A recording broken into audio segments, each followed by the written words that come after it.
আসসালামু আলাইকুম দর্শক, সেই চিরচেনা মুখ আমার বন্ধু রুবেল দোকান বন্ধ করার আগে চলে আসলো যে বন্ধু তোমার কণ্ঠে একটা গান শুনবো। তার রিকোয়েস্ট একটি গান, সেই মনি খানের শেখা খাওয়া গানটা আমরা গাইতেছি। কেন বন্ধু শেখা খাও গান কেন? ভালো গান নাই? তুমি তো আসলে বিরহ পছন্দ করো এই জন্য। না বন্ধু, আমি বিরহ পছন্দ করি না। আমার এখন শুধু আনন্দ।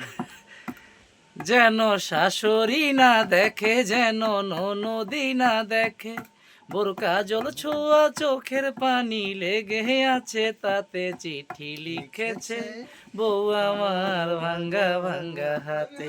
চিঠি লিখেছে বউ আমার ভাঙ্গা ভাঙ্গা হাতে। লন্ডন জ্বালাইয়া নিভাইয়া চমকি চমকি রাতে, চিঠি লিখেছে বউ আমার ভাঙ্গা ভাঙ্গা হাতে।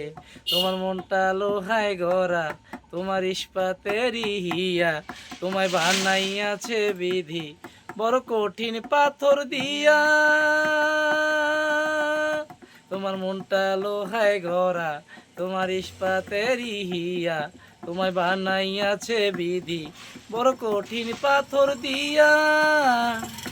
তুই টাকার চাকরি ছাড়ি, তুমি ফিরে আসো বাড়ি। আমি গায়ের মেয়ে অনেক সুখী, একটু নুনার ভাতে। চিঠি লিখেছে বউ আমার ভাঙ্গা ভাঙ্গা হাতে। চিঠি লিখেছে বউ আমার ভাঙ্গা। পুরোটা গানই গাইতে পারতাম, কিন্তু বন্ধু রুবেলের রিকোয়েস্টে একটু ছেড়ে গাইলাম আর কি। গানটা কেমন হলো অবশ্যই জানাবেন আপনারা সবাই। অ্যাটলিস্ট আমার বন্ধু রুবেলের জন্য একটি লাইক, কমেন্ট আর একটি শেয়ার।